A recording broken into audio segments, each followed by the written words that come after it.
우리 다 함께 묵상 기도 드리심으로 하나님께 예배를 드리겠습니다. 기도하시겠습니다.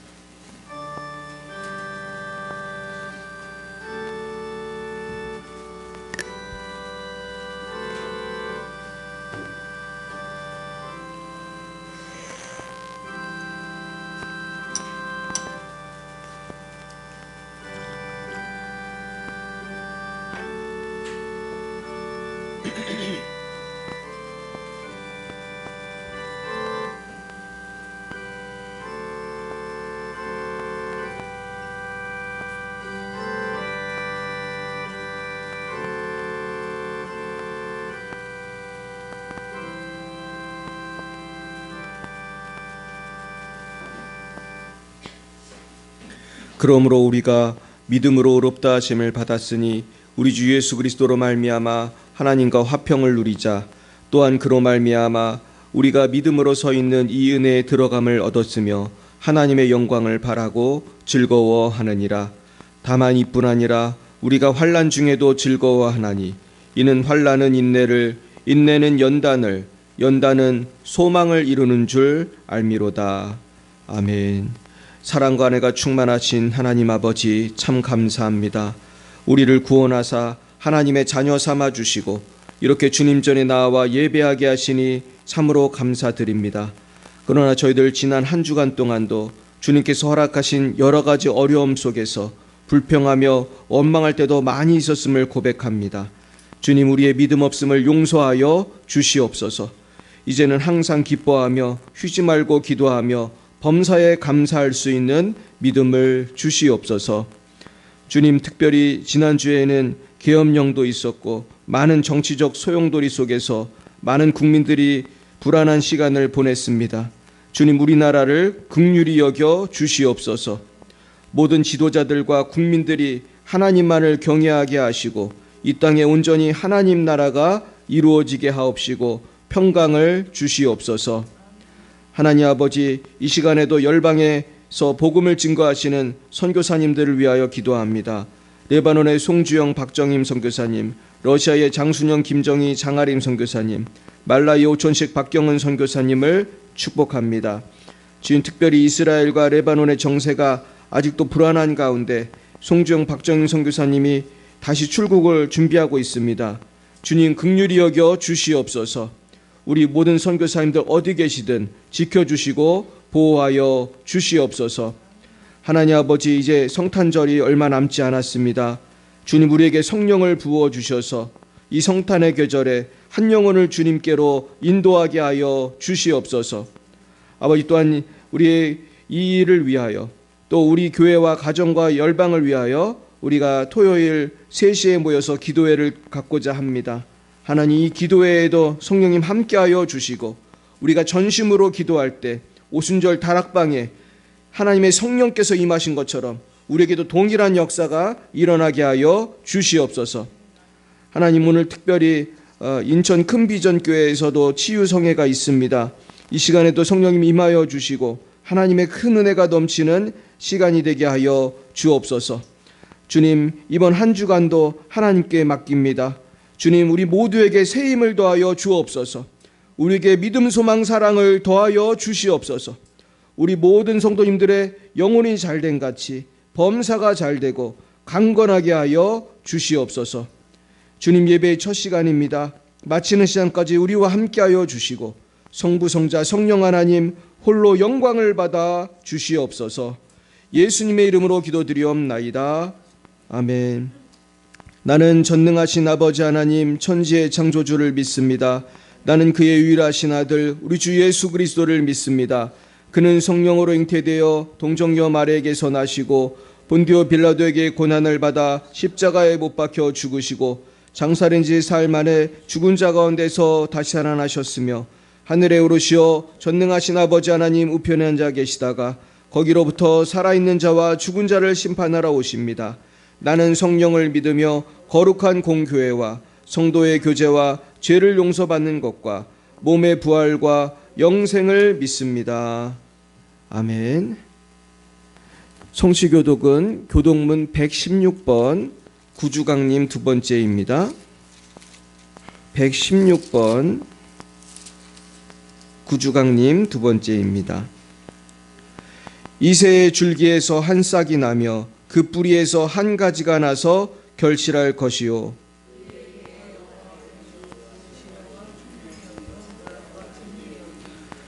지식과 여호와를 경외하는 영이 강림하시리니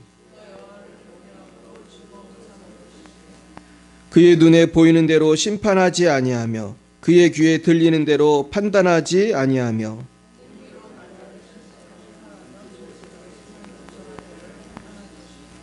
그의 입에 막대기로 세상을 치며 그의 입술의 기운으로 악인을 죽일 것이며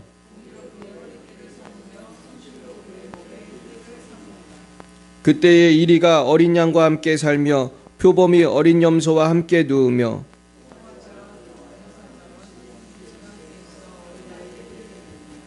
암소와 곰이 함께 먹으며 그것들의 새끼가 함께 엎드리며 사자가 소처럼 풀을 먹을 것이며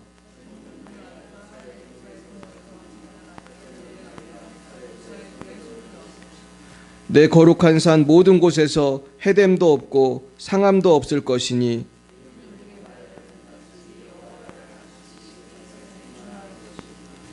그날에 이새의 뿌리에서 한 싹이 나서 만민의 기치로 설 것이요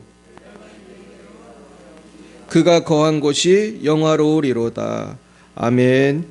찬송가 494장으로 하나님께 영광 올려드리겠습니다. 494장입니다.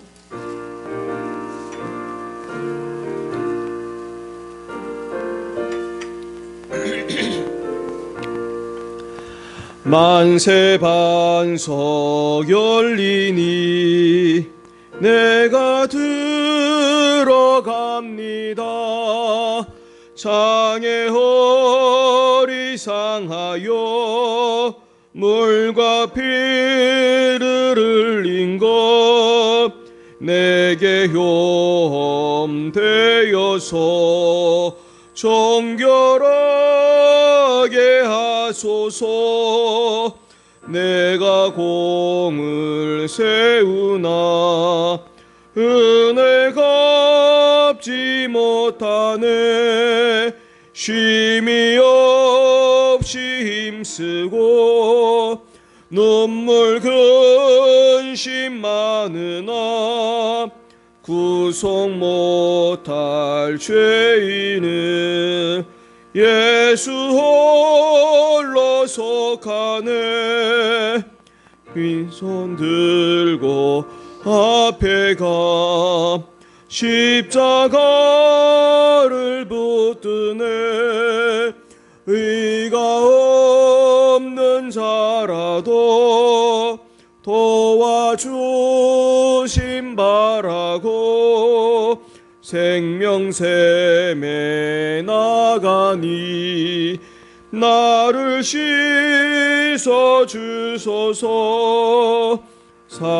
살아생전 숨쉬고 죽어 세상 떠나서 거룩하신 주 앞에 훗날 심판당할 때 만세 반석 열리니 내가 들어갑니다.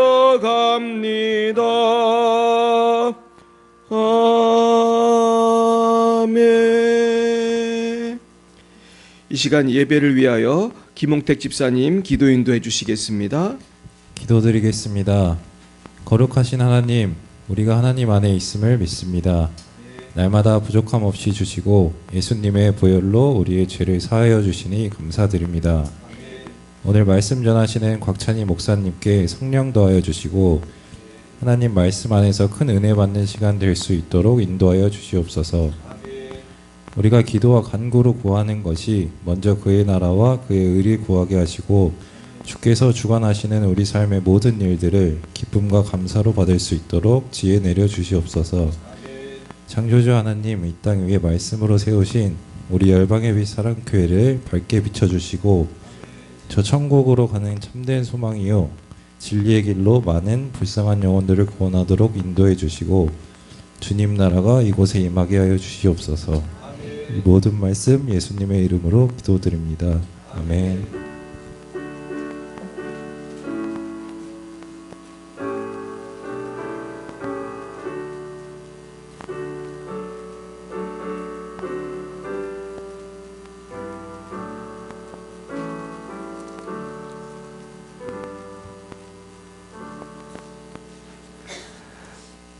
아멘. 감사합니다. 오늘 날씨가 참 추운데 우리 김용태 집사님 이렇게 오시는 거 보니까 참 가슴이 좀 짠했습니다. 근데 오늘 너무 기도 잘하셨죠? 우리 박수 한번 하겠습니다. 할렐루야. 우리 집사님 세례를 줬던 게 어제 같은데 벌써 이렇게 교회에서 큰 역할을 감당하셔서 너무 감사합니다. 오늘 주신 말씀 같이 읽도록 하겠습니다. 오늘은 출애굽기 2장 11절부터 25절까지 말씀을 함께 보시겠습니다. 우리 83면 구약 83면 출애굽기 2장 11절에서 25절까지 말씀입니다. 제가 11절을 먼저 읽겠습니다. 모세가 장성한 후에 한 번은 자기 형제들에게 나가서 그들이 고되게 노동하는 것을 보더니 어떤 애굽 사람이 한 히브리 사람 곧 자기 형제를 치는 것을 본지라.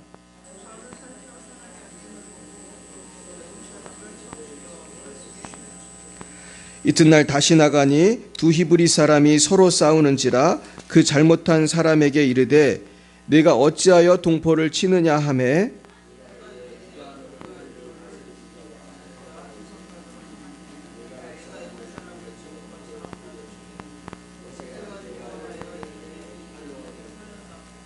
바로가 이 일을 듣고 모세를 죽이고자 하여 찾는지라.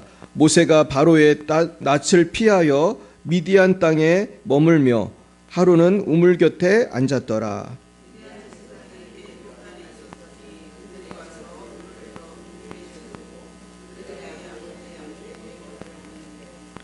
목자들이 와서 그들을 쫓는지라. 모세가 일어나 그들을 도와 그 양떼에게 먹이니라.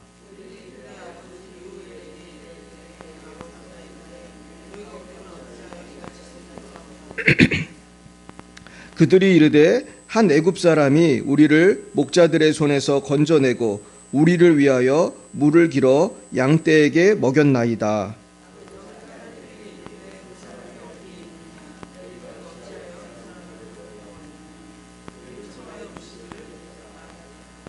모세가 그와 동거하기를 기뻐하매 그가 그의 딸 십보라를 모세에게 주었더니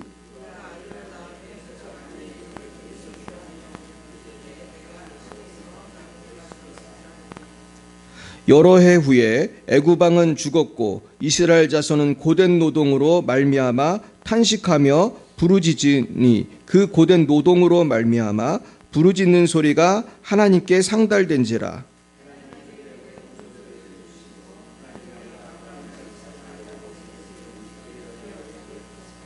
같이요. 하나님이 이스라엘 자손을 돌보셨고 하나님이 그들을 기억하셨더라.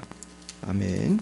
우리 한 군데만 더 보겠습니다. 여기 이렇게 표시해 놓으시고 로마서 5장 말씀은 제가 주보에 이렇게 넣어놨습니다. 우리 같이 읽어보겠습니다. 그러므로 우리가 믿음으로 의롭다 하심을 받았으니 우리 주 예수 그리스도로 말미암아 하나님과 화평을 누리자. 또한 그로 말미암아 우리가 믿음으로 서 있는 이 은혜에 들어감을 얻었으며 하나님의 영광을 바라고 즐거워하느니라. 다만 이뿐 아니라 우리가 환난 중에도 즐거워하나니 이는 환난은 인내를, 인내는 연단을, 연단은 소망을 이루는 줄 알미로다. 아멘.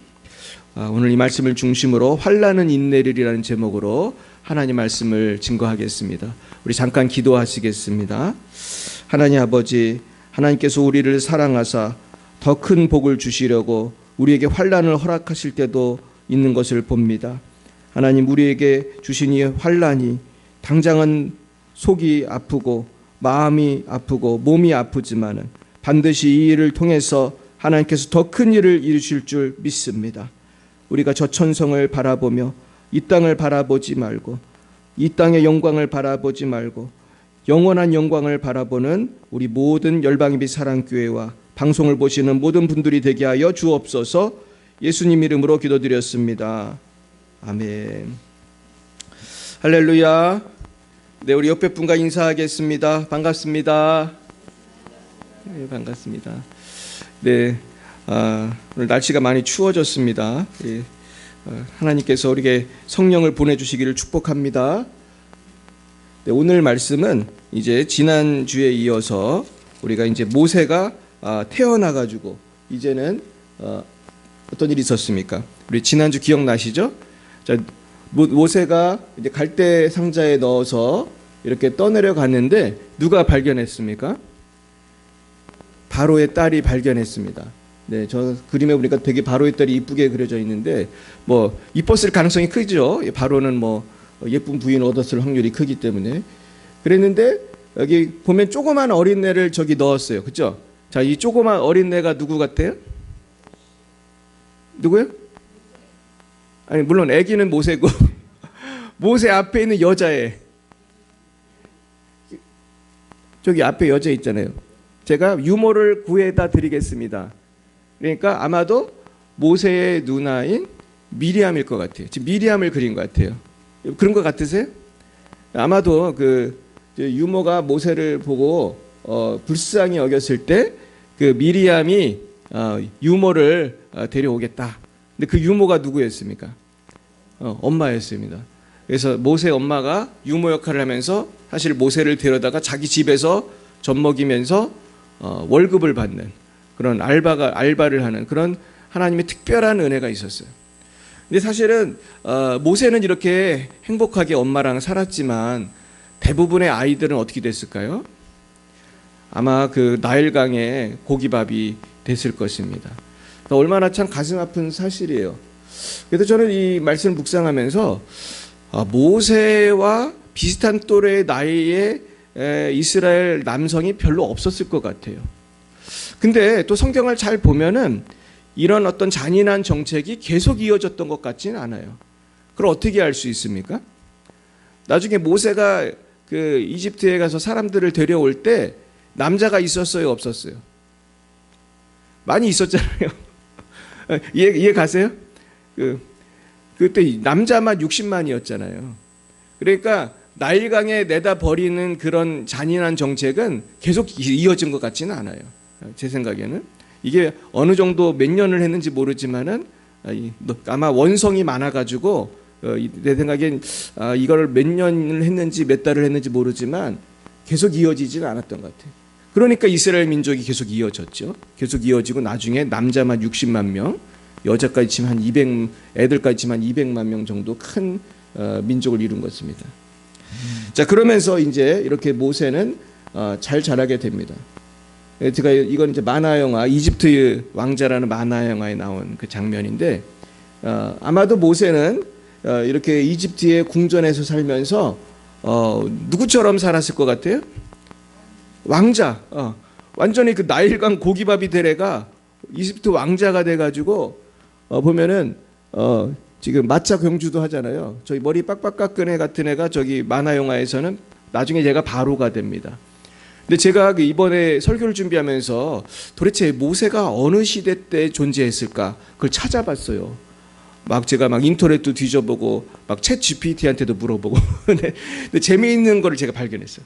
재미있는 걸 발견했는데 모세가 살았을 거로 추정하는 나이를 우리가 보통 솔로몬이라든지 그때를 추정해서 거꾸로 역산하면은 연대가 나오더라고요.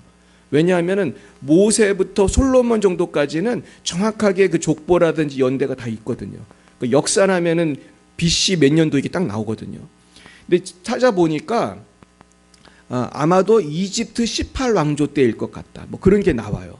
그러면서 그때 어떤 일이 있었나 그런 게 있는데 놀랍게도 그 이집트의 어떤 왕조를 찾아보니까 그 당시에 바로의 딸이 있었는데 실제로 그 딸이 되게 존경을 받는 딸이었대요. 근데 그 딸이 훌륭한 여정이었는데 아무래도 자식이 없었던 것 같아요. 왜냐하면은 그 다음에 그 딸은 양자를 삼아서 양자가 나중에 투투모스 3세인가 하여튼 제가 까먹었는데 투투모스였던 것 같아요. 그 사람이 바로가 돼요. 근데 이 바로는 그 공주의 양아들이에요. 그러니까 많은 학자들이 그 공주가 아마 모세를 건진 공주였을 것이다. 자식이 없어가지고 그 투투모스를 양자로 삼아서 걔가 나중에 바로가 됐는데 모세도 그 당시에 같이 이렇게 키웠을 것이다. 그렇게 추측을 하는 거예요. 그래서 유대인의 그 어떤 구전이잖아요. 유태인들의 그 구전, 성경에는 안 나오지만 그 구전에 보면은 그 바로 그 모세를 건졌던 그 공주를 부르는 이름도 있어요. 이름도 있고 그 공주는 아마도 여호와를 경외하는 사람이 되었을 것이다. 그래서 하나님을 경외하는 공주가 되었을 것이다. 이제 이런 식으로 그 실제로 지금 이스라엘 구전에는 그 공주에 대한 이야기가 지금까지 흘러내려오고 있어요. 그런데 그 이집트 왕자라는 만화 영화에도 보면은 얘가 나중에 바로가 되는 애고 그 옆에 있는 애가 모세거든요. 모세가 누구 같아요? 머리 짧은 애 같아요? 긴 애 같아요? 머리 긴 애가 모세예요. 그래가지고 둘이 친하게 자라요. 근데 실제로 역사적인 고증을 해서 이 작품을 만들었다는 걸 내가 알았어요. 그 공주에게 양아들이 있었고 모세도 있었던 거예요. 그러니까 모세도 어떤 면에는 양아들이잖아요. 그러니까 공주의 양아들이 사실은 2명이 있었던 건데 한 명은 히브리 혈통인 모세고 아마 쟤는 진짜 이집트 사람이었을 것 같아요. 그러면서 성경에 보면은 이집트의 교육과 훈련을 모세가 잘 받습니다. 그러니까 어느 나라든 왕궁에 있는 왕자들은 특별한 교육을 받습니다. 그래서 모세는 말도 이집트 말도 배웠을 것이고 아마 히브리어도 배웠을 것이고 많은 지금으로 하면 영어도 배우고 프랑스도 배우고 그랬을 거예요. 사실은 지금은 이제 이런 시대가 아니지만 지금도 여러분 저는 그런 걸 보고 깜짝 놀랐는데 재벌집 아이들 교육하는 걸 제가 기사로 읽어봤거든요. 대한민국에도 재벌이 있잖아요. 여러분 재벌집 아이들은 어떤 교육 받을 것 같으세요? 잘 모르시죠? 저도 잘 모릅니다. 근데 기사에 보니까 재벌집 아이들은 우리가 뭐 잘하는 뭐 과외 그런 것도 하겠지만은 그 제가 읽은 기사를 읽은 지가 꽤 오래전 일인데 이미 그 옛날부터 얘들은 자기들끼리 서로 친하게 지내면서 아주 어렸을 때부터 세계 여행을 많이 했다는 거예요. 그래가지고 우리 같이 그냥 관광하는 게 아니에요. 얘들은 유럽을 가든 미국을 가든 식견을 넓혀주는 거예요. 그래서 앞으로 너희들이 이 회사를 경영함에 있어서 알아야 되는 세상을 미리 보여주는 거예요. 와, 그래서 이런 게 있었네? 내가 깜짝 놀랐어요. 근데 실제로 지금도 미국 같은 나라도요. 아주 부잣집 아이들은 교육하는 환경이 굉장히 달라요. 그래서 영어로 프라이빗 스쿨이라고 하거든요. 프라이빗 스쿨은 직역을 하면 사립학교인데 사실은 프라이빗 스쿨이라는 뜻은 무슨 뜻이냐면 돈 많은 집 애들을 보내는 굉장히 특수한 학교를 말해요. 그래서 가장 유명한 학교가 뭐냐면 필립스 아카데미라는 거예요. 들어보셨습니까? 필립스 아카데미는 지금 말로 하면 한국으로 말하면 특목고 같은 거예요. 우리 영은이도 특목고 나왔는데 특목고 중에서 아주 좋은 최고의 특목고. 거기 나온 애들이 미국을 주름 잡는 거예요. 거기 나온 애들이 하버드, 예일, 그런 프린스턴을 다 가고 미국의 정치 경제를 걔들이 다 잡는 거예요. 그래가지고 옛날에 강영우 박사님인가요? 제가 그분 자녀의 그를 키운 내용을 제가 읽어봤고 옛날에 제가 다니던 큰 교회 목사 그 집사님이 계셨는데 그분이 영어 학원을 되게 크게 했어요. 그 교회에서 11조를 제일 많이 내셨어 그분이. 근데 그분이 책을 내셨어요. 책을. 근데 그 책이 뭐냐면 자녀들을 미국의 다 명문대를 다 보냈어요. 근데 그러면서 그 아이들을 그런 명문 사립학교를 보내는 과정, 어떻게 얘들이 그렇게 성장했나 거기에 대한 간증집을 제가 본 적이 있어요. 근데 사실 이 모세는 다 누구 덕에 이런 걸 누린 거예요? 다 하나님이 특별한 계획하심에서 누린 거예요. 그래서 여러분 하나님께서는 어떤 위대한 인물을 쓰실 때 반드시 무엇을 하시는 것 같아요? 준비를 시키시는 거예요. 그 중에 중요한 게 교육이에요, 사실은. 그래서 여러분 사도 바울이 왜 사도 바울입니까? 하나님이 사도 바울을 뽑아 쓰실 때 사도 바울은 이미 당대 최고의 교육을 받았어요, 안 받았어요? 받았어요. 여러분 사도 바울은 가말리엘의 제자였어요, 여러분. 가말리엘은 사도행전에 잠깐 나옵니다. 조금 나오는데 가말리엘은 제가 신학을 배우면서 공부해 보니까 당대 최고의 학자예요. 옛날 지금으로 말하면 소크라테스, 플라톤 그런 제자였던 거예요. 지금으로 말하면 하버드 대학교, 서울대학 그것보다도 더 뛰어난.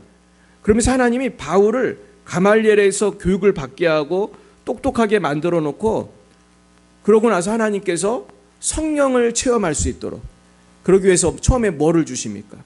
눈을 멀게 하시죠. 눈을 멀게 하세요.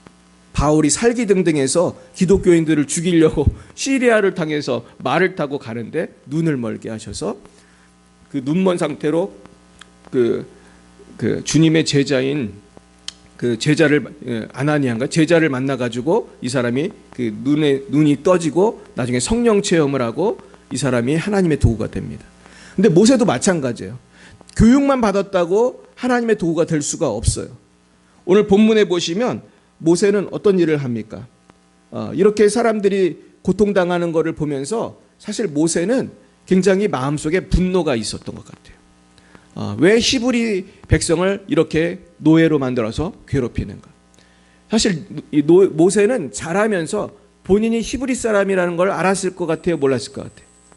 알았어요. 그 엄마가 가르쳐줬는지 아니면 유모 역할을 했던 친엄마가 가르쳐줬는지 양엄마가 가르쳐줬는지 모르지만 모세는 이걸 알았고, 원래 우리 히브리 사람은 노예예요, 아니에요? 원래 노예가 아니지. 다 요셉의 가족들이었고, 요셉은 총리였고, 사실은 원래는 아주 좋은 집안, 총리 집안 사람들이었어요. 좋은 집안 사람들이었는데 숫자가 많아지니까 어떤 그 위협을 느낀 바로가 갑자기 히브리 사람들이 노예가 되도록 만든 겁니다. 그래서 이렇게 죽을 고생을 하면서 아마 뭐 피라미드도 만들었을 것 같아요. 그러면서 모세는 사명감이 생겨요. 어떻게 해야지 우리 동포들을 구원할 것인가? 우리나라로 하면은 막 일제 시대에 있을 때 어떻게 하면은 우리를 일제에 탄압해서 구원할 것인가? 사실 일제 시대 때 독립운동을 했던 사람 중에 기독교인이 굉장히 많은 거 아십니까? 선각자들이 기독교인이 많았어요. 왜 그런지 아세요? 선교사들의 교육을 받아서 신식 교육을 받은 사람이 다 누구였겠어요? 기독교인이죠. 지금의 연세대, 이화여대 다 누가 다녔겠어요? 거기 선교사들이 다 세운학교 다니고 머리가 깨이고 그 시대에 벌써 세계를 알고 영어를 하고 다 누가 있겠어? 다 기독교인들이 그런 거 한 거거든요. 그러면서 독립운동을 사실은 주도를 한 거예요. 3.1운동도 기독교인들이 다 주도한 거고, 그 전에 그런 것도 우리 알아야 돼요. 자, 그러는데 모세가 지나가다 보니까 한 이집트 사람이 그 히브리 사람을 때리는 거예요. 그러니까 모세가 너무너무 화가 난 거예요. 한번 보겠습니다. 자, 11절 보겠어요? 같이 읽어봅니다. 모세가 장성한 후에 한 번은 자기 형제들에게 나가서 그들이 고되게 노동하는 것을 보더니 어떤 애굽 사람이 한 히브리 사람 곧 자기 형제를 치는 것을 본지라. 너무나 화가 난 거야. 지금 말로만 열받은 거예요. 우리 동포를 이놈이 때리는구나. 근데 당시에 그 이집트 사람들은 그 아주 긴 막대기를 가지고 그 히브리 사람들, 노예들을 이렇게 때리면서 일시키던 그런 관료가 있었대요. 또 실제로 이 사람들에게는 막대기가 주어진 거예요. 여러분, 그러니까 그런 관료들이 막대기로 두들겨 패도 히브리 사람을 할 말이 있어요, 없어요? 없어. 노예는 때리면 어떻게 해야 돼? 그냥 몸으로 때워야 되는 거예요. 그래서 얼마나 심하게 때렸으면 모세가 이렇게 나섰겠어요. 아마 살살 회초리 때리듯이 했으면 모세가 이렇게 열받아가지고 때려 죽이지 않았을 거예요. 아마 정말 죽도록 때렸을 것 같아요. 제 생각에 몽둥이로다가 죽도록 피가 나도록 막 때렸을 것 같아요. 그러니까 이 만화 영화에도 보면은 이 모세가 그러지 말라고 하다가 얘가 떨어져서 죽습니다. 근데 어떻게 죽었는지는 모르지만 어떻게 됐어요? 정말로 죽었습니다. 그래서 12절에 보니까 좌우를 살펴 사람이 없음을 보고 그 애굽 사람을 쳐 죽여 모래 속에 감췄다. 근데 이것이 드러나요. 13절에 보면 이튿날 다시 나갔더니 두 히브리 사람이 서로 싸우는지라 그 잘못한 사람에게 이르되 내가 어찌 동포를 치느냐. 그러니까 한 히브리 사람이 다른 히브리 사람을 때리는 거예요. 너는 왜 같은 동포를 때리느냐. 이집트 사람이 때리는 것도 화가 나는데 너는 왜 네가 동포끼리 싸우느냐는 거예요. 그랬더니 이 사람이 좀 나쁜 사람인 것 같아요. 누가 너를 우리를 다스리는 재판관으로 삼았느냐. 내가 애굽 사람을 죽인 것처럼 나도 죽이려느냐. 자, 여기서 뭘 할 수 있습니까? 모세가 사람을 때려 죽인 것이 소문이 났다는 거야, 안 났다는 거야? 소문이 났다는 거예요. 자, 그러니까 15절에 보면 바로가 이 일을 듣고 모세를 죽이고자 하여 찾는지라. 저는 이 말이 사실은 제일 이해가 안 갔거든요.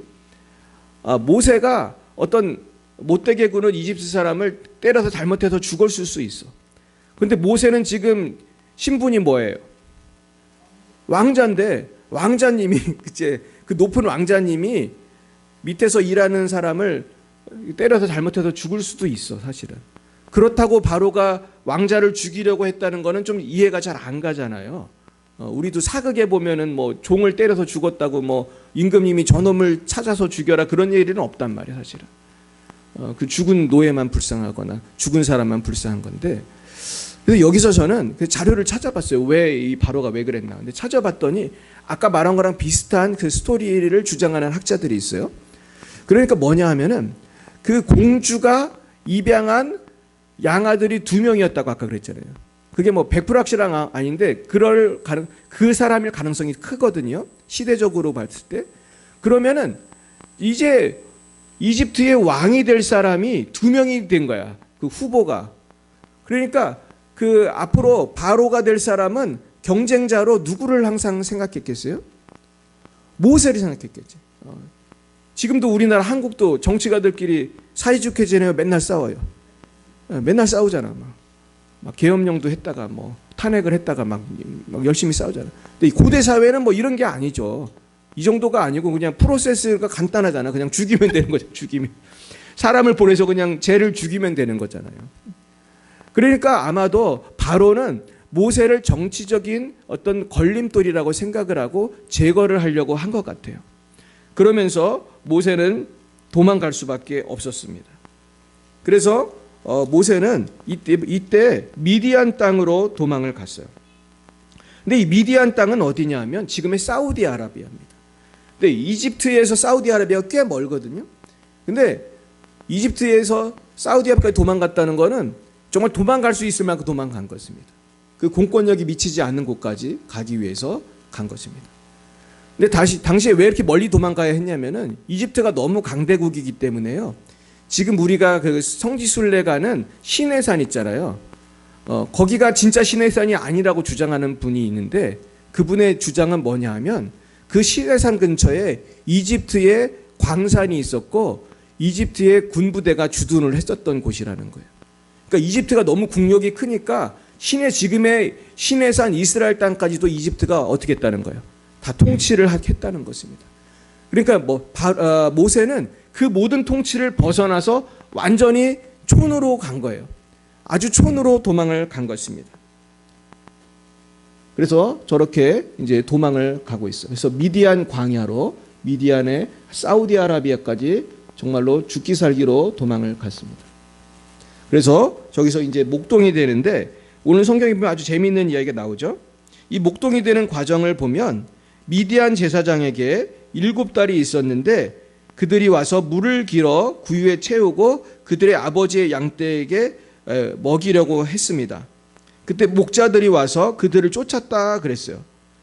이걸 보면은 물을 먹이는데 왜 쫓지? 그러면은 아들이 없고 딸들만 있으니까 아마 고대 사회에서 여자를 무시하는 게 크니까 아마 이 목자들은 남자들이었을 것 같고 7 자매는 물도 제대로 못 먹이고 이렇게 아마 이렇게 내쫓으면은 줄을 일찍 와서도 늦게 온 목자들이 내쫓으면 어떻게 해야 돼요? 맨 뒤에 물을 먹여야 되는 아마 그런 상황이었던 것 같아요. 자, 그랬는데 18절에 보니까 그들의 아버지 루엘에게 이를 때에 아버지가 이르되 너희가 오늘은 어찌하여 이같이 속히 돌아오느냐. 이건 뭐예요? 평소에는 다른 목자들한테 치여가지고 물을 빨리 먹었을 것 같아요? 늦게 먹였을 것 같아요? 맨 뒤에 그냥 목자들 다 먹이고 나면은 아무리 일찍 와도 치여가지고 맨 뒤에 먹였는데 이제는 빨리 먹인 거예요. 그러면서 한 애굽 사람이 우리를 목자들의 손에서 건져내고 우리를 위하여 물을 길어 양떼에게 먹였나이다. 여기서 뭘 할 수 있어요? 목자들은 여러 명이었을 텐데 그 여러 명을 누가 혼자 다 제압한 거야? 잘 모르시겠어요. 모세가 잘 싸웠다는 걸 알 수가 있는 거예요. 모세가 혼자 여러 명의 목자들한테 야, 니들 뭐 하는 거냐 이러면서 마치 영화에 나오는 한 장면처럼 다 군기를 잡았던 거예요. 근데 이게 너무나 그럴 생각할 수 있는데, 저도 옛날에 교회 어렸을 때 중고등부 때 수련회 갔는데 연극을 했거든요. 연극을 했는데 모세 역할을 한 우리 교회 형이 있었어요. 그랬는데 무슨 장면이 있었냐면, 목자들이 이렇게 물을 못 먹이게 해요. 그러니까 그 형이 다 싸워가지고 물리치더라고. 그러면서 좀 재미있게 그 연극을 했던 기억이 나요. 그래가지고 모세가 다 물리쳐, 다 때려가지고 물리치고 물을 먹이는 거예요. 근데 아마도 비슷한 일이 있었을 것 같아요. 목자들은 여러 사람이고 토박이들인데 모세 혼자 나타나가지고 다 제압을 하잖아요. 그 모세가 굉장히 주먹이 셌던 거예요. 그러니까 애굽 사람도 잘못 때려서 죽은 거야. 너무 세가지고. 우리 홍택 지사님 같은 사람 조심해야 돼요. 너무 힘이 센 사람은 조심해야 돼. 근데 이 모세가 아주 힘이 셌던 것 같아. 그런데 이제 이 미디안 제사장이 얘기를 들으니까 너무나 훌륭한 일꾼이잖아, 사실은. 딸은 많고, 이 사람은 아들이 있었겠어요, 없었겠어요? 아마도 아들이 없었던 것 같아. 딸만 7이야. 딸. 이 상황에서 어디서 나타났는지 애굽 사람이 힘이 세가지고 목자를 물리치고 물을 먹이니까 르우엘이 이 촌에서 이런 청년을 구하기가 어렵잖아요. 얼른 데려와라 그래서 밥을 먹였어요. 그랬더니 21절에 보니까 모세가 그와 동거하기를 기뻐하며 그가 그의 딸 시보라를 모세에게 주었더니, 이 성경이 벌써 말하잖아요. 이 미디안 제사장이 너무 이 모세가 탐이 나니까 얼른 자, 내 딸 중에 골라 이렇게 했을지 모르겠어요. 아니면 내가 제일 예쁜 시보라를 주겠다 뭐 이렇게 했을지 몰라요.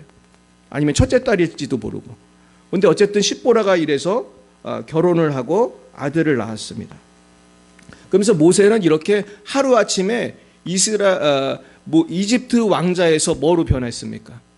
목자로 변한 것입니다. 자, 그래서 우리 성경에 보면 이 목동 생활을 몇 년을 했습니까?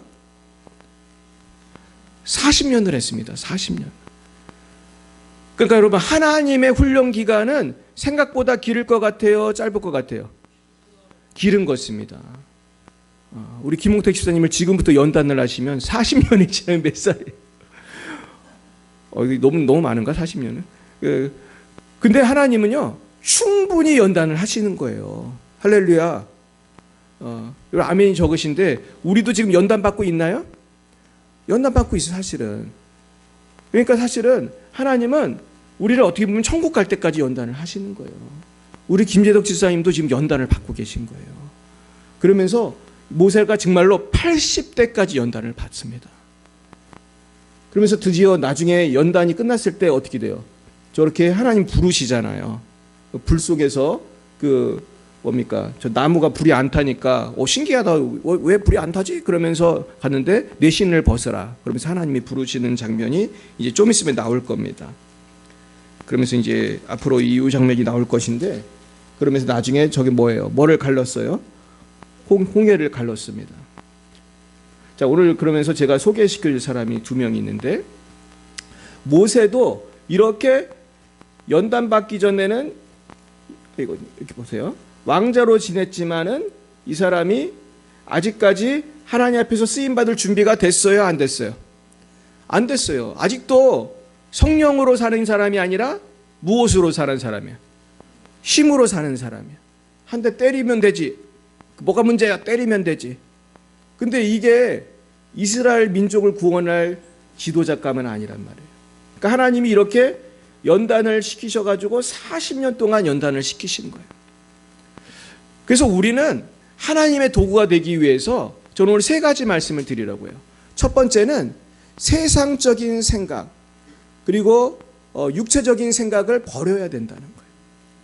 내가 다 할 수 있지, 내 힘으로 내 머리로 내가 열심히 하면 되지, 이런 생각을 버리라는 거예요. 물론 열심히 해야 되지만 인간은 아무리 열심히 해도 한계가 있어요, 없어요? 한계가 있고, 우리가 하나님을 기다리지 않고 성령의 인도함을 받지 않고 일을 하면 오히려 일을 그르치게 되는 거예요.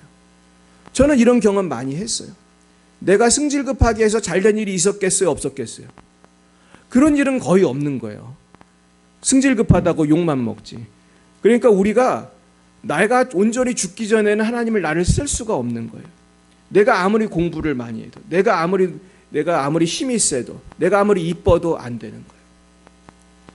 그래서 두 번째 하나님이 나를 연단하시는 과정은 뭐냐 하면 사랑의 공동체예요. 여러분, 미디안 광야에서 모세가 미디안 제사장의 그 사랑의 가족 7 자매가 사는 그곳에 와서 사실 환대를 받고 위로를 받은 거예요. 사실 모세는 마리주와 나그네지 사실은 거지거든, 거지. 무일 부리고 갈 데도 없어. 그런데 미디안 제사장이 걷어줘가지고 그 사랑의 가족에서 위로를 받고 사랑하는 아내를 만나고 자식을 낳고 회복이 되는 거예요. 정서적으로 회복을 하는 거예요.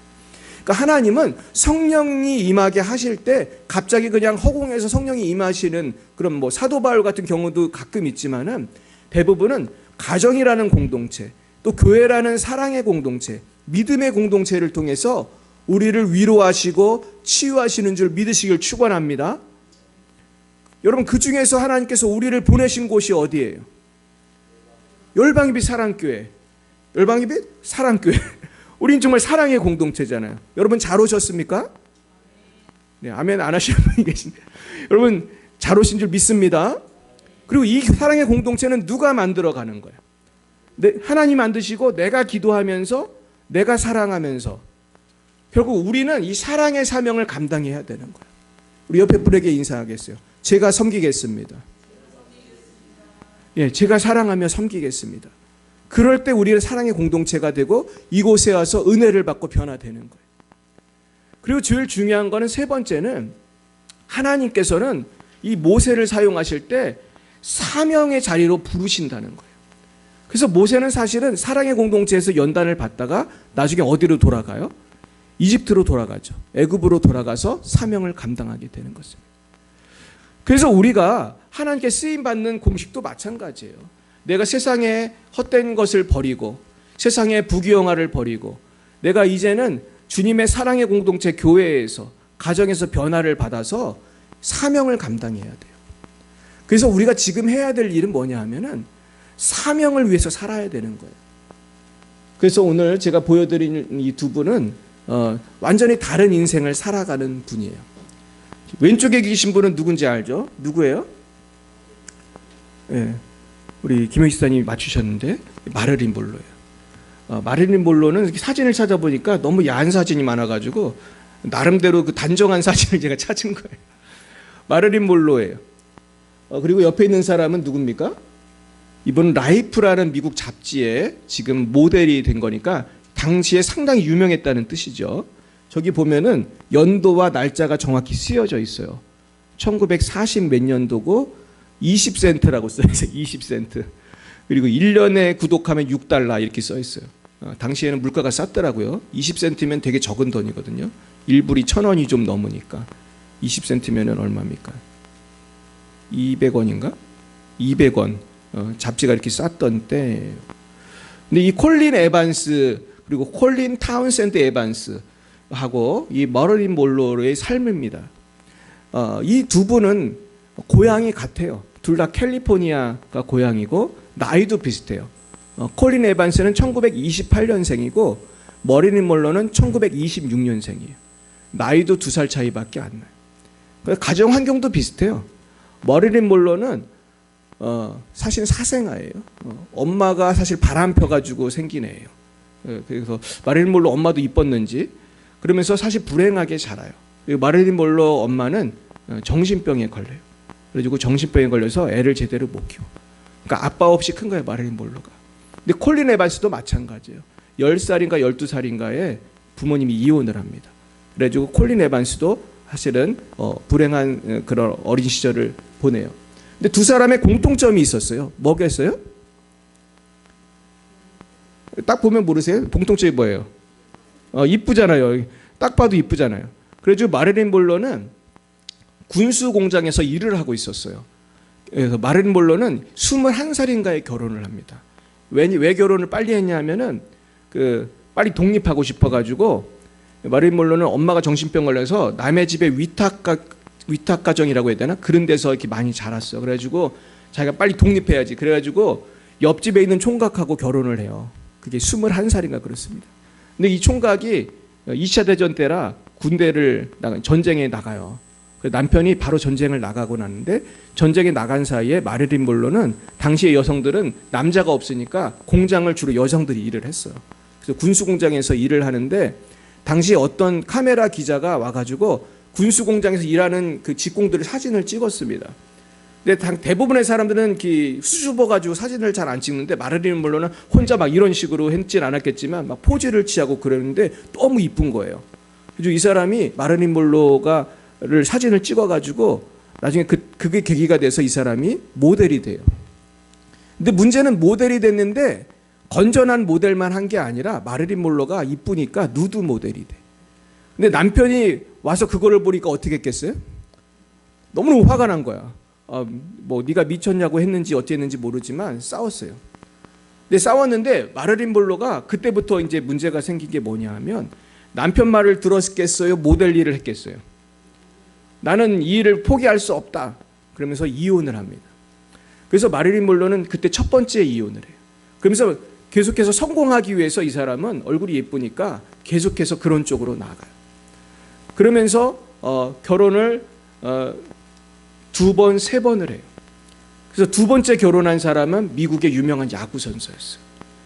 디마지오라는 유명한 타자인데 저는 참 그 마릴린 먼로의 그 일대기를 보면서 이때가 기회였는데 디마지오는 정말 마릴린 먼로를 사랑했거든요. 그리고 스타고 돈도 많은 사람이고 그냥 여기에 만족하고 살면 되잖아요. 근데 여기서 어떤 문제가 생기냐면은 마릴린 먼로가 너무 유명하니까 신혼여행을 갔는데 신혼여행을 일본으로 갔어요. 돈이 많으니까 미국에서 일본까지 간 거예요. 그런데 미국 국방부에서 마릴린 먼로한테 지금 코리아에 전쟁이 나서 우리 미군들이 많이 가 있으니까 가서 위문 공연을 좀 해달라고 그랬어요. 그리고 디마지오는 가지 말랬는데 마릴린 먼로는 갔어요. 가가지고 그 추운 겨울날 얇은 옷을 입고 노래를 부르고 막 그랬어요. 그래서 감기가 걸렸대. 근데 실제로 그런 기록이 있어요. 그래서 한국에 옵니다. 마릴린 먼로가 한국 전쟁 때. 근데 문제는 마릴린 먼로가 그 다음에도 계속 자기 마음대로 다 하는 거예요. 그래가지고 우리가 잘 아는 그 유명한 그 장면이 나오는 사진을 찍어요. 그게 무슨 장면이냐면은 마릴린 먼로가 치마를 잡고 있는 장면이 있어요.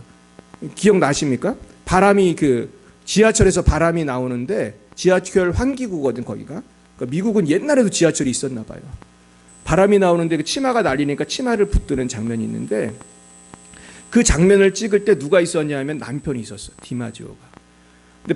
근데 사람들이 마릴린 먼로 너무 그 사생팬이라고 하죠. 아무데나 졸졸 따라다니는.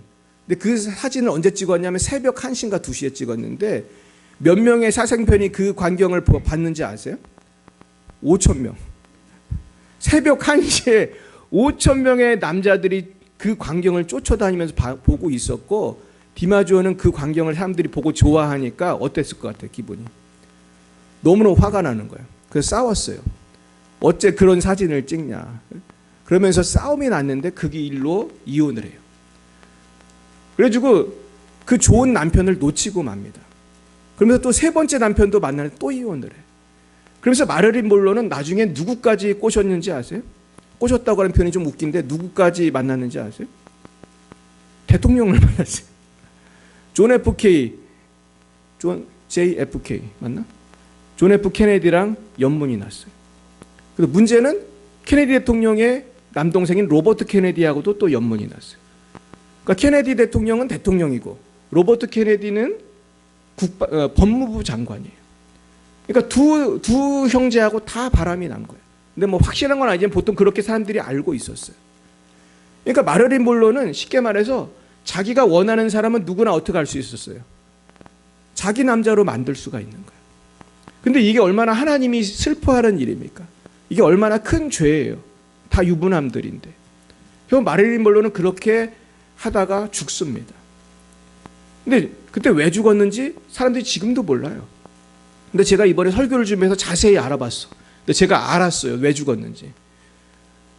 법의학자가 있었어요. 당시에 마릴린 먼로의 시체를 부검한 법의학자가 보니까 시체를 부검해서 위를 조사를 해봤는데 이 사람이 수면제를 먹고 죽었다고 사람들은 알고 있거든요. 지금 그게 정설인데 수면제를 먹으면은 여러분 사람이 죽었을 때 해부를 하면 위에 뭐가 남아 있어야 돼요? 수면제가 조금이라도 남아 있어야 되잖아요. 한 알도 안 남아 있다는 거예요. 아무것도 없다는 거예요, 위에. 그리고 마릴린 monroe가 죽었을 때 거기 일하는 분이 보니까 전화기를 잡고 죽어 있더라는 거예요. 이거는 뭔가 자살이라고는 맞지 않는 거죠. 근데 더 문제는 마릴린 monroe가 죽었을 때 손님이 왔었다는 거예요. 그게 누구예요? 그게 로버트 케네디예요. 그러니까 아무래도 누군가 마릴린 monroe를 죽였을 가능성이 크다. 그래서 마릴린 monroe는 이렇게 불행하게 죽어요. 죽었을 나이가 36살이에요. 한참 예쁠 때 죽은 거예요. 그런데 옆에 있는 콜린 에반스도 인기가 좋았어요. 저렇게 잡지 모델을 할 정도로 인기가 있었는데 콜린 에반스는 은혜를 받아요. 이분이 어떤 계기로 해서 예수님을 잘 믿게 돼요. 그러면서 이분이 저 남편하고 선교사로 나가게 됩니다. 그러면서 이분이 선교사로 나가기 전에 헐리우드에서 기자회견을 했어요. 저는 사랑하는 분이 생겨가지고 이제 헐리우드를 떠나게 됐습니다. 그래서 기자들이 그분이 누굽니까? 그랬더니 그렇게 말한 거예요. 제가 먼저 사랑한 게 아니고 그분이 먼저 나를 사랑했습니다. 그분은 누구예요? 예수님. 그분이 나를 먼저 사랑했습니다. 난 그분을 위해서 인생을 바치겠습니다. 그러면서 아프리카로 가게 됩니다. 그래서 콜린 에반스가 아프리카를 가서 7년 동안 선교를 해요. 그래서 저 남편도 되게 잘생겼잖아요. 저분 선교사님이고 목사님이신데 이제 빌리 그레암 목사님이 무슨 부흥회 하면은 콜린 에반스가 같이 간증도 하고 사실은 복음을 위해서 살게 돼요. 사모님으로. 그리고 나중에 책도 쓰시고 기독교 여성 지도자가 됩니다. 그러면서 빌리 그레암 목사님이 이런 질문을 했어요. 7년이 지나고 이제 사실 황금기를 아프리카에서 보낸 거예요. 제일 예쁜 젊은 7년을 영화를 찍지 않고 아프리카에서 선교만 하고 왔을 때 이렇게 물어봤어요. 콜린 에반스, 할리우드의 영광과 명예와 인기를 포기하고, 빌리 그레암 목사님 말이에요. 우간다 선교사로 떠난 것이 후회되지 않습니까? 정말 행복합니까? 이렇게 물었어요. 그랬을 때 콜린 에반스가 이렇게 대답했어요. 한번 읽어볼까요? 후회라니요. 목사님 무슨 후회입니까? 이 선교 사역은 나에게 과분하기도 하지만 영국 여왕 자리와도 바꿀 수 없는 귀중하고 보람된 자리입니다. 뿐만 아니라 미국 대통령 자리와도 바꿀 수 없습니다. 여러분, 예수 믿는 것이 이렇게 긍지와 자부심이 있는 일이라고 생각하십니까? 예수님을 믿는 것은 미국 대통령보다도 귀한 거예요. 한국 대통령보다도 귀한 일인 줄 믿습니다. 우리 권사님 집사님들이 우리 교회에서 봉사하는 것은 여러분 대통령보다 더 귀한 일입니다. 여러분 대통령도 얼마나 욕을 많이 먹습니까? 그만둬라 하고 막 탄핵을 하고, 그러나 하나님의 백성은 더 위대한 일을 하는 줄 믿습니다. 그래서 콜린 에반스가 남편하고 교회를 하나 개척해요. 이게 그 교회입니다. 처음부터 이렇게 크게 진 건 아닌데 교회 이름 써 있어요. 벨 에어 프레스베테리언 처치, 벨 에어 장로교회예요. 이 교회가 지금 제가 조사한 바로는 LA에서 제일 큰 교회입니다. 교회가 별로 안 커 보이지만 사실은 이렇게 큰 교회예요. 저기 교육관도 있고 본당도 있고. 그래서 제가 이 교회 교인들이, 유명한 사람들이 있기를 찾아봤어요. 이분 교인들이에요. 알만 하십니까? 로널드 레이건 부부가 이 교회 교인이에요. 나중에 대통령이 됐죠. 그리고 우리가 잘 아는 레오나르도 디카프리오가 이 교회 다니는 사람. 덴젤 워싱턴, 다 이 교회 교인들입니다. 그러니까 하나님께서 한 여배우가 주님께 헌신했을 때 나중에 하나님께서 이렇게 위대하게 사용하시는 거예요. 물론 이제 콜린 에반스와 목사님이 이 교회를 개척하고 또 다른 교회로 가셨기 때문에 지금 평생 이걸 한 건 아니지만은 그 후임이 또 교회를 더 부흥시키고 그러면서 나중에 이렇게 유명한 사람들도 교회를 다니게 돼요. 실제로 로널드 레이건이나 우리 또 특별히 저는 덴젤 워싱턴을 되게 좋아하는데 이런 사람들은 되게 믿음이 좋은 사람들이에요. 덴젤 워싱턴은요 공식적인 자리에서 자기가 예수 믿는다는 얘기를 하는 사람이에요. 그래서 미국의 헐리우드 배우 중에서 전 되게 덴젤 워싱턴 좋아하는데 이 사람이 지금 제가 뭘 봤냐 하면은 그 대학교 졸업식 때 미국은 유명한 배우들이 와서 연설을 하거든요. 학생들한테 앞으로 인생을 이렇게 살아라. 근데 덴젤 워싱턴은 간증을 했어요. 그 대학생들 앞에서 자기가 어떻게 해서 이렇게 되었는지 간증을 하더라고요. 결국은 하나님의 사람으로 이렇게 멋있게 살아가는 것입니다. 사랑하는 여러분, 오늘 말씀을 정리하면서 환난은 인내를, 인내는 연단을, 연단은 소망을 이룬다는 것을 우리가 반드시 기억해야 할 줄 믿습니다. 그러면서 우리가 기억해야 될 것은 바로 이 말씀입니다. 같이 읽어봅니다. 믿음으로 모세는 장성하여 바로의 공주의 아들이라 칭함받기를 거절하고 도리어 하나님의 백성과 함께 고난받기를 잠시 죄악의 낙을 누리는 것보다 더 좋아하고 그리스도를 위하여 받는 수모를 애굽의 모든 보화보다 더 큰 재물로 여겼으니 이는 상 주심을 바라봄이라. 아멘. 우리가 주님을 위해서 헌신하는 것이 세상의 어떤 보화보다도 귀한 것이고 우리가 주님을 위해 헌신하고 우리가 전도하고 한 영혼을 구했을 때 그 한 영혼이 정말로 한국 대통령이 될지 미국 대통령이 될지 어떻게 알겠습니까? 우리가 주님을 위해 헌신하여서 정말로 하나님께서 귀하게 사용하시는 복되고 영광스러운 삶이 되시기를 예수님의 이름으로 축원드립니다. 날마다 그런 삶을 사시기를 예수님의 이름으로 축원드립니다. 기도하겠습니다. 하나님 아버지, 우리에게 새 생명을 주심을 감사드립니다. 그러나 우리는 아직도 죽지 않은 옛자로 인해서 주님을 기쁘시게 해드리지 못하고 세상을 따라 살며 빛과 소금의 역할을 제대로 감당하지 못할 때가 많이 있었습니다. 또한 아직도 죽지 않은 혈기와 또한 세상적인 방법과 자기의로 인해서 십자가를 붙들지 못하고 내 힘으로 살 수 있을 것처럼 착각하고 살았던 것을 회개합니다. 주, 이제는 옛사람을 십자가에 못 박게 하여 주시고 자기를 부인하고 자기 십자가를 지고 예수님을 따라감으로 참으로 많은 영혼들을 구원하고 하나님께 영광 돌리는 복된 인생이 될 수 있도록 역사하여 주시옵소서. 하나님 아버지, 이제 성탄절이 다가오고 있습니다. 우리가 멀리 가서 전도하지 못하지만 우리 사랑하는 가족들, 이웃들, 친구들 한 영혼이라도 전도할 수 있도록 주님 인도하여 주시옵소서. 하나님 아버지, 또한 이 시간 주님께 나올 때에 주님께 예물을 준비하여 바쳤습니다. 예물을 바친 손길이에 하늘의 신령한 복과 땅의 기름진 복으로 갚아 주시옵시고 하나님께서 풍성한 것으로 날마다 갚아주시고 인도하여 주옵소서. 주님께 모든 영광을 올려드립니다. 예수님 이름으로 기도드렸사옵나이다. 아멘. 네, 광고 말씀 드리겠습니다. 12월 14일 토요일 오후 3시에 치유 기도회가 있습니다. 가정과 교회, 국가를 위하여 함께 모여 기도하시기 바랍니다. 12월 25일 성탄절을 한 영혼을 전도하고 우리를 구원하시기 위해 이 땅에 오신 예수님께 감사하는 의미 있는 날로 보내시기 바랍니다. 여러분 한 영혼씩 한번 생각해 보시기 바랍니다. 그래서 여러분들이 한 분씩만 모시고 오면 이 자리가 다 찰 줄 믿습니다. 그래서 너무 많은 교회 많이 데려가겠다 이런 생각하지 마세요. 그냥 한 명씩만 데려오면 됩니다. 할렐루야. 한 명씩 데려오실 수 있겠죠? 네. 성탄절에 교회 가자고 하시고 우리가 선물도 준비하고 또 우리가 또 지금 우리 사모랑도 이야기하고 있는데 뭐 맛있는 음식도 준비하려고 지금 생각 중에 있습니다. 그래서 우리가 성탄절에 와서 교회에 와서 은혜도 받고 또 우리가 귀한 선물도 받도록, 그래서 무엇보다도 영생의 선물을 받도록 그렇게 전도하시기 바랍니다.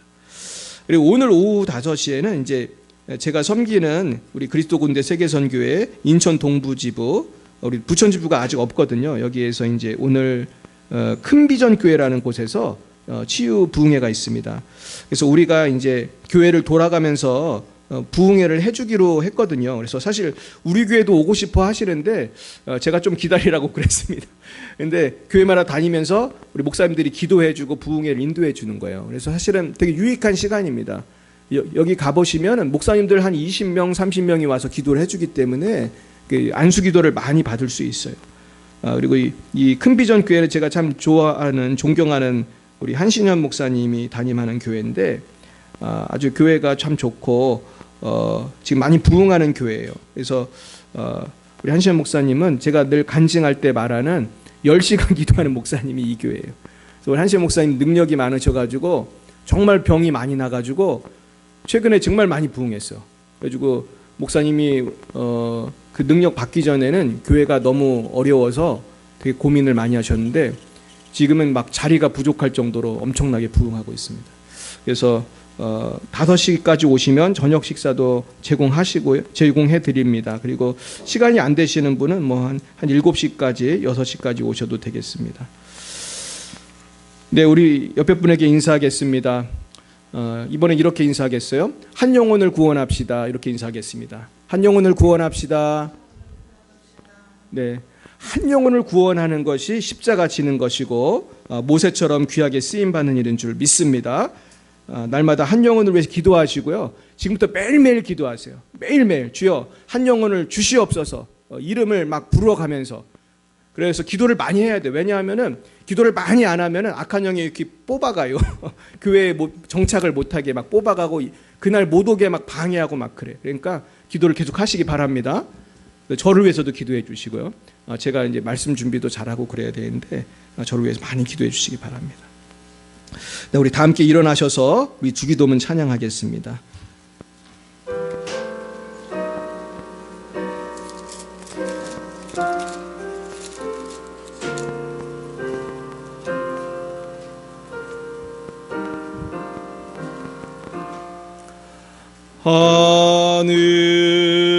하늘에 계신 아버지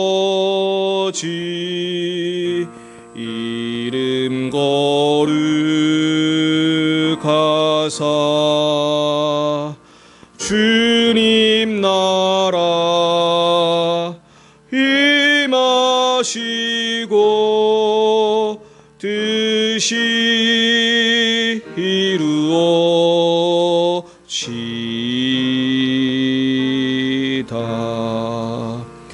일용할 양식 주시고 우리들의 큰 죄 다 용서하옵시고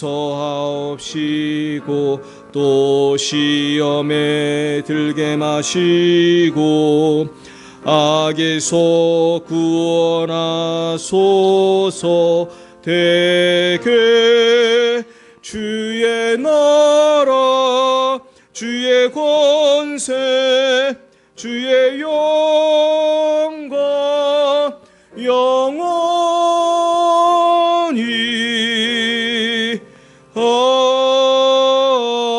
아멘.